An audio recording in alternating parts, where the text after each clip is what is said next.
This conference will now be recorded. Hello, everybody. Jordan Girth here with the National Weather Service Office of Observations. Thank you so much for joining us for the Satellite Book Club Seminar Series. This is session number 127. Today's presentation is automatic requests of synthetic aperture radar ocean wind images over extratropical cyclones for the NOAA Ocean Prediction Center. Our presenter is Javier Villegas Bravo, GOES-R satellite liaison to the Weather Prediction Center and Ocean Prediction Center. I will be facilitating today, once again, Jordan Girth with the National Weather Service Office of Observations. Just a few reminders, as you just heard, that this session is being recorded. There will be an opportunity for Q&A after the presentation. We particularly encourage attendees from our forecast offices and regional headquarters to post their questions in the chat, and we will field them in the order they are asked. We also encourage attendees, if you have not, to sign in with your full name or when asking a question, use your full name so we can follow up if necessary. Also, just a reminder, check your spam folders if you're looking for Tower-S communications, because we have learned that some Tower-S communications are ending up there for those NOAA.gov users. We're always looking for future presenters. Please contact our great Tower-S team if you'd like to be part of this seminar series in 2023. And if you're looking for training materials, Brian Mott at the Office of the Chief Learning Officer can help with that. I'd like to thank our Tower-S team, particularly Kashad Bowman and Lee Byerly, the Office of the Chief Learning Officer, and the GOES-R JPSS program for their support. Without further ado, let me formally introduce Javier, who is a faculty assistant at the Cooperative Institute for Satellite Earth System Studies, SACES, as a satellite liaison to NOAA. His role is to enhance the use of satellite products and to develop new ones that will help operations.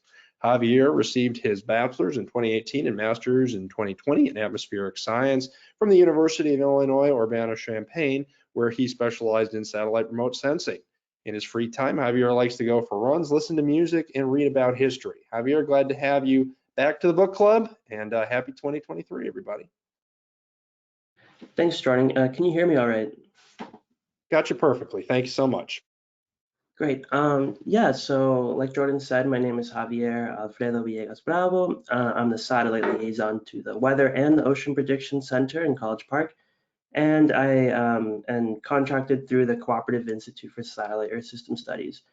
Today I'm going to talk about a project I'm doing on automatic requests of synthetic aperture radar ocean wind images over extratropical cyclones. All right, so what is synthetic aperture radar and why do we care about it? So it's a spaceborne radar that provides 500-meter resolution wind speed from backscatter and the GFS wind direction to constrain it. SAR is not continuously on like scatterometers such as ASCAT due to power draw, so we have to ask for it to be turned on for an event with 48 to 72 hours of notice. SARs are currently flying on Sentinel-1A and 1B. 1B is inoperative as of December 2021 due to a system failure, but 1C will launch soon. RadarSat-2 and RCM-1, 2, and 3, owned by the Canadians. At NOAA NESDIS STAR in the SAR group, we can request tasking from RadarSat-2 with 2 to 3 days notice, assuming we have priority. So here's a figure I borrowed from Chris Jackson at the SAR group here at NOAA, and showing a summary of all the platforms, and I wanted to highlight a few things. So here's the repeat cycle, 24 to 12 days in their respective constellations, assuming they're turned on. They have an equator crossing time of 6 a.m., 6 p.m. Local time, so that means their images are frequently on the day-night border. And I'll show later how a lot of features are persistent for many hours, and this is good because when I'm trying to look at GOES or VIIRS image to confirm what I saw in radar, I can still see the feature. And there is a latency on this wind product, and I can see that these features are persisting anyway, so the data is still very valuable. These are C-band radars at 5.4 gigahertz, and they are particularly sensitive to features on the 4 to 8 centimeter scale, which we will use to back out wind from ocean roughness. They have a bunch of scanning polarization modes. These are between horizontal and vertical, so it can be HH, VV, or any combination. and that's they send a polarized signal and then they receive only in a certain polarization. So this is important for wind saturation. Turns out if they send vertical and receive vertical, they don't saturate past hurricane force, so we can sense those winds. And each polarization has like its own application beyond ocean surface winds. The scanning modes also have different swath widths from 30 to 500 kilometers. Ideally for tasking over extratropical cyclone low centers, we'd be looking for the highest swath width possible. Oops. This is an image from the NOAA NESDIS STAR Daily SAR Winds webpage. I encourage everyone to scan the QR code and go check out the archive. They process all the winds images from the summary of satellites that I showed you, and this is a typical daily coverage just from the RadarSat and RadarSat Constellation mission. Sentinel-1 also has a lot more coverage over the Arctic. But what I wanted to point out is that synthetic aperture radars, one of their primary purposes is for sensing ice, particularly sea ice, because it is very sensitive to the radar at C-band. And it has a lot of other applications. And you can also see a lot of the acquisitions because these radars are owned by Canada, that they're around Canada. But with this tasking opportunity, I want to make extratropical cyclones more of a focus and application as the satellite liaison for the Ocean Prediction Center. So here's an example of something that we would be interested in. So on the left, we have the backscatter normalized radar cross section, which is highly correlated with the wind speed shown on the right. The backscatter is higher, or in other words, brighter in this image when the ocean is rougher. And because the wind stress on the ocean surface is what's causing that signal, we can back out the wind field.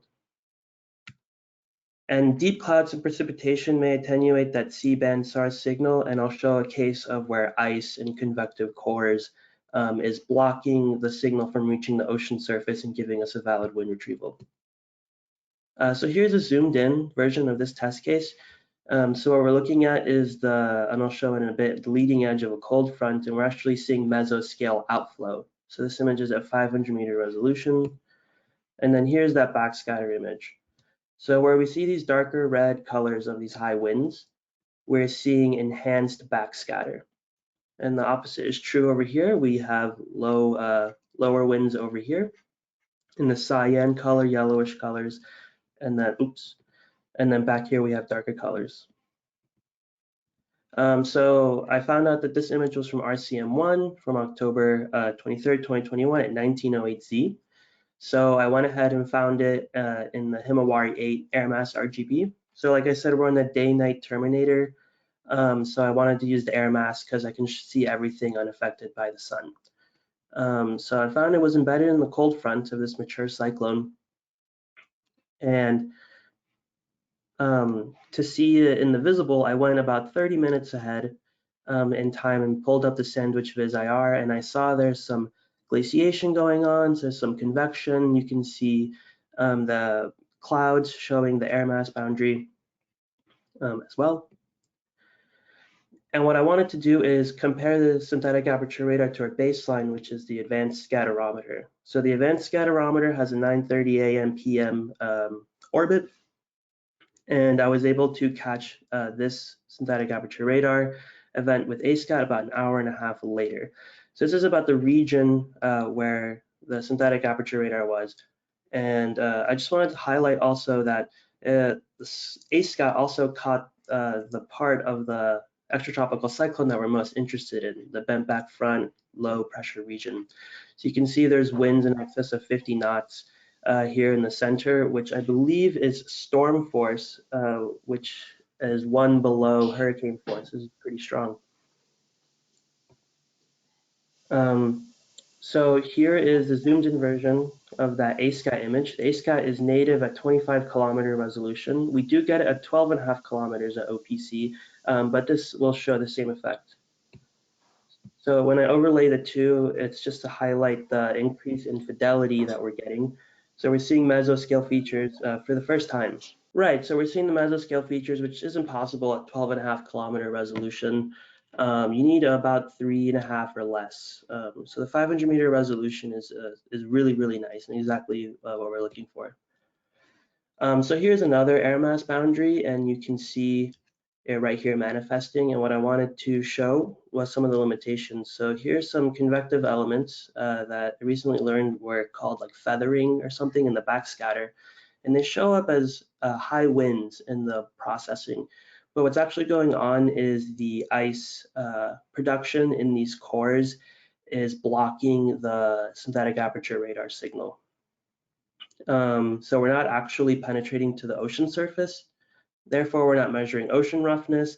Therefore, we're not actually seeing the wind field that these storms are producing. So these storms could be elevated. They don't necessarily have to be at the bottom. And then we can't really tell intensity, at least not yet. So it's hard to infer, but we at least can see convection as if we had a radar over the ocean, which is really cool. So this is another storm case that Sean Helfrich from NESDIS STAR also sent over. I got the NexRad radar, a GOES thermal image, and then here's a synthetic aperture radar image. So it's consistent with this feature over here in the Gulf of Mexico, and I believe right here. So you can see the wind field away from the cores, but in the cores that line up with the radar signature, what we're actually seeing is ice.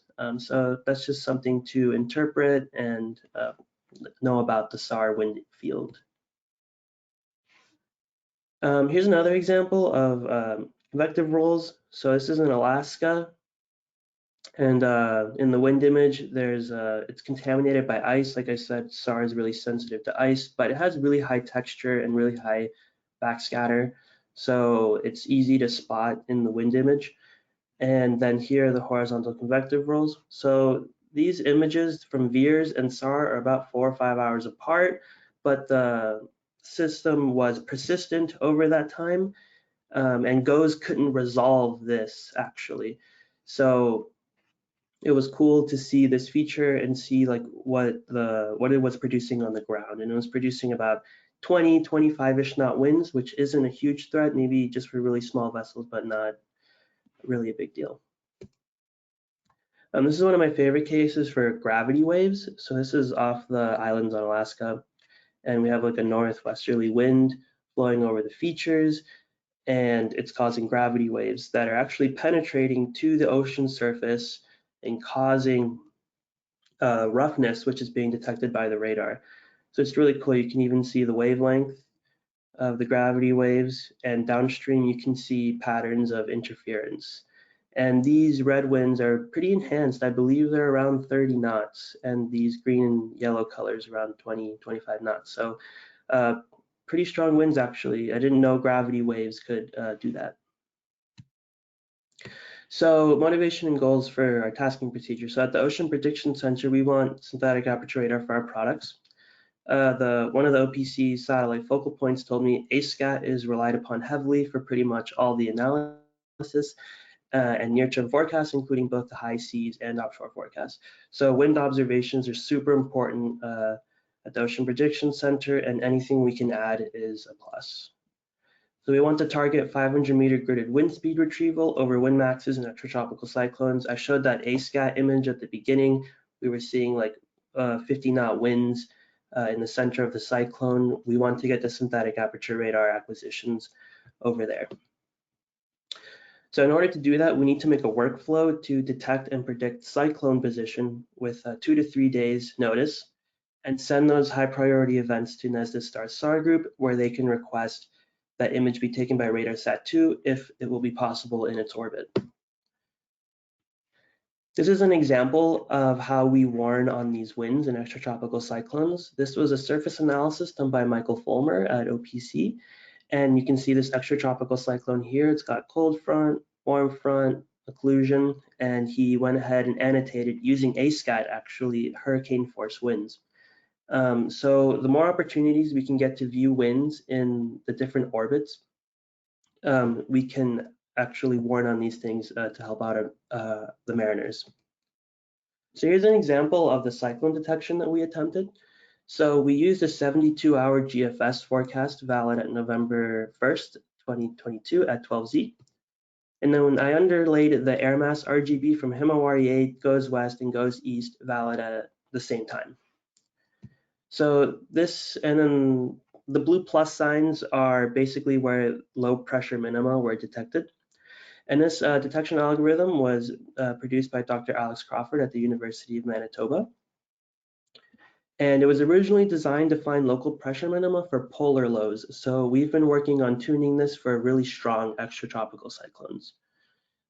So you can see right here, there's plenty of cyclones that we'd be interested in here. There's one right here. You can see the occlusion and the low pressure. You can see the cold front here and the warm front. This is the plus sign, for example, that we'd be interested in and that we want to like tune the algorithm to detect.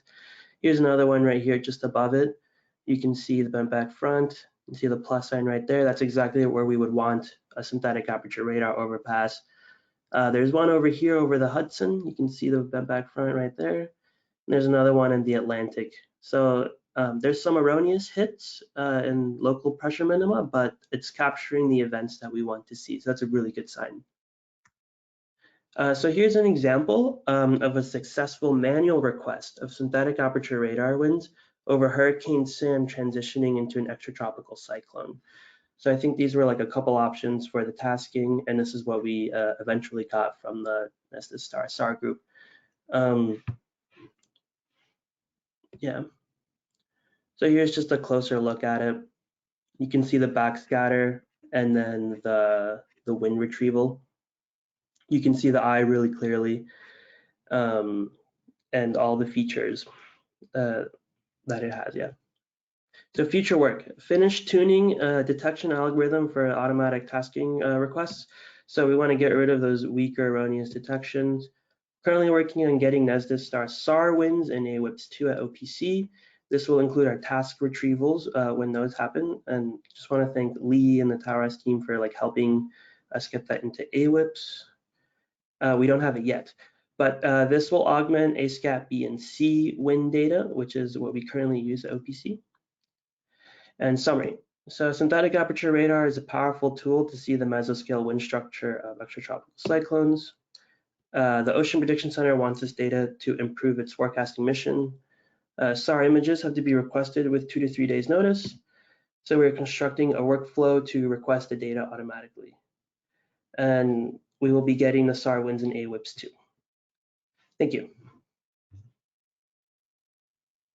All right, thank you, Javier, for that excellent presentation. I'm going to encourage everybody to stay on now for our Q&A period. And once again, we're looking for participation from our field offices and regional headquarters.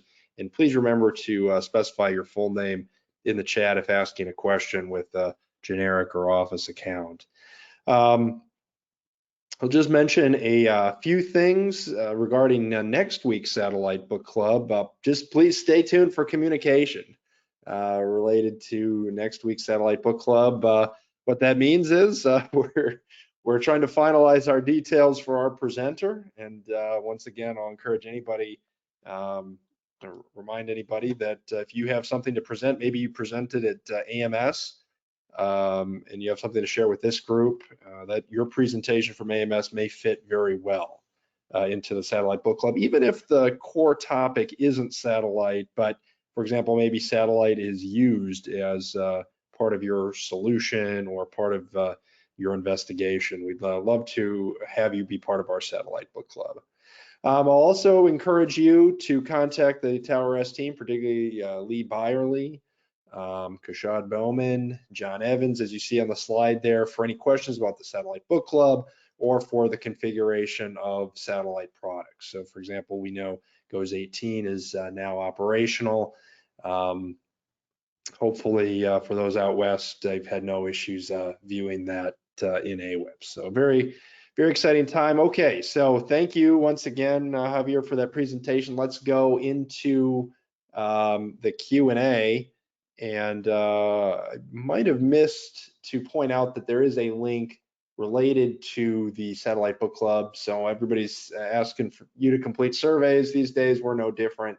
There's a link there in the chat. Okay, so first question comes from Steve Goodman. And he is asking, do you observe surface divergence such as upwelling off the coasts or from wakes with passing tropical cyclones? So I haven't observed this myself, but I have seen mesoscale cold pools in the imagery, and I know for a fact that you can even see them from super high resolution ASCAT imagery. So if it's causing those 4 to 8 centimeter perturbations in the ocean surface, then you would be able to see it, but I have not specifically seen this one. I believe Chris Jackson's in the call, and so maybe if Chris, if you ever want to jump in at any time, you can let me know if you've seen something like that.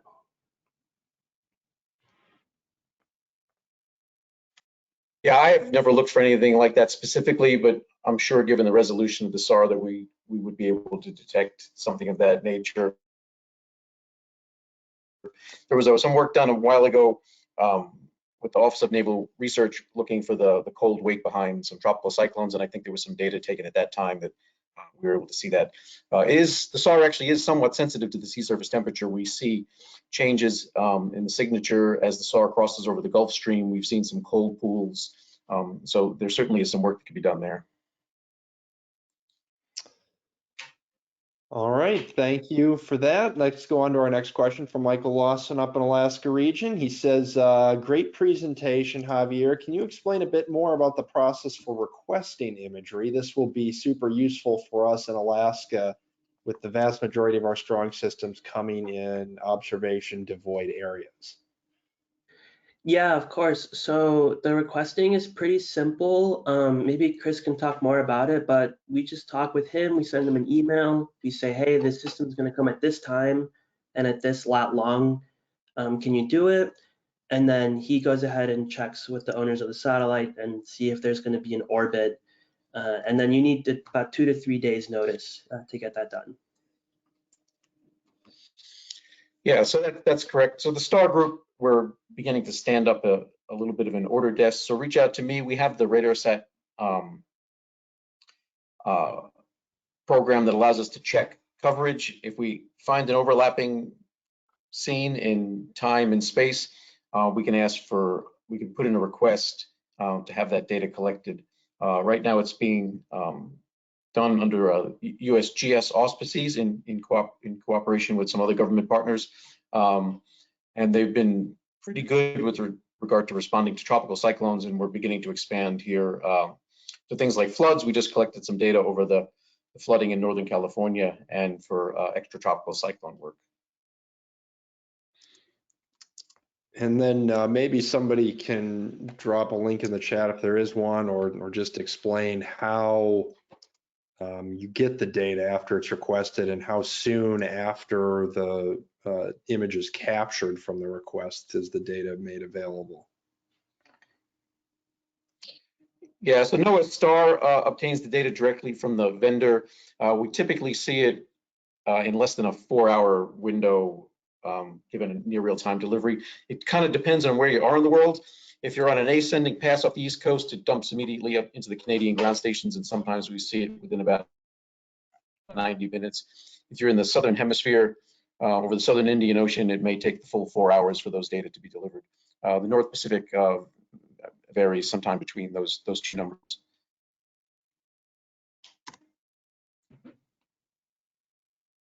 All right, thanks. And Mike wanted just to confirm that they can do this for higher impact Alaska sea ice program operations.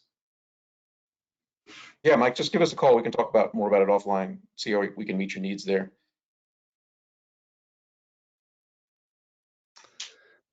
All right, next question comes in from Steve Corfiti, who said this is a great talk. How are and have been SAR wind estimates been calibrated by actual sea surface winds?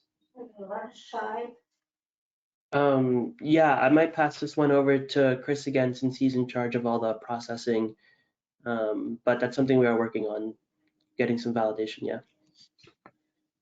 Yes, so we have a fairly extensive program inside STAR. We do a calibration against ASCAT. So we got a program that goes through all the SAR winds collected on any given day, looks for an ASCAT pass within plus or minus 2 hours. And we've run those statistics. We've got 5 years worth of them. In general, we're seeing less than a ½ meter per second bias and a 3 to 5 meter per second RMS error. Again, the closer the winds are in time, the SAR and ASCAT winds are in time, we're seeing much better results than when the window is out towards the edge of the 2 hours. But that's been it's been well documented. We have all those statistics for the last 5 years that we can show you. But those are the numbers.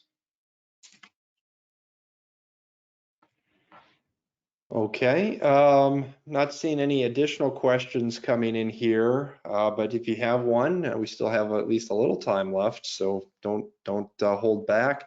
Javier, I'll ask you a question based on your experience working with the forecasters. What can we do from the Weather Service perspective to make this data more accessible to the field? Are there any pitfalls? There's obviously a request process, there's some latency involved, data formats, getting it into systems, as you mentioned here, AWIPS2. Yeah. What are things we can do to make this data more accessible? Yeah, something I'm really interested in, which I don't know if it's possible, is the footprint of these images are pretty small, and there's like 5 to 7 platforms that we're getting synthetic aperture radar from. So as you saw on the, here, let me see if I can go to my slides. I showed an image where I can see like the daily coverage for like 4 of the synthetic aperture radars. The way we tested this in AWIPS, we can only see like 1 platform at a time at 1 timestamp. So it's really hard to like click through the all the images. It's not like GOES where you get the full disk, full coverage all at once. You can go every 5 minutes. You get like a certain limited amount of passes per day from like a bunch of separate platforms. So it'd be really cool if we could combine the files, maybe in like 3-hour intervals for all the platforms and display them all at once. I think that would be like a much easier way to look at it. It would be like less fatiguing. I think it'd be like a good effort for viewing in AWIPS. And thank you so much. I'll just open it up here if there's any folks from OPC, WPC that have anything to add on that. We've seen some good comments here in the chat from Joe Senkowitz and Andrew Orison. Joe Senkowitz notes that OPC is trying to take advantage of SAR to better understand wind at scales that we've never seen. And Andrew Orison notes that it would be neat to see how SAR could be used to capture details of sting jet activity and behavior with the stronger extratropical cyclone evolution. And I agree, it's just a matter of getting that SAR imagery in the right spot, and to some extent getting it in the right spot at a time, which sometimes can be a challenge.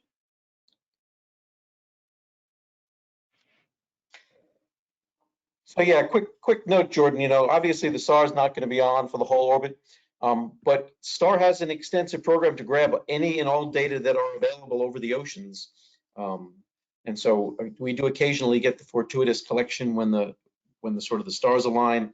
Obviously, there are certain specific phenomena like these polar lows or the hurricanes that we task specifically for, but in a lot of cases we do sometimes get the data just sort of fortuitously. And again, all of that's available through the STAR website there. And we've been working closely with Lee Byerly over the years to get this into AWIPS. And so it's interesting to get Javier's feedback as to how the AWIPS integration potentially should evolve here going forward.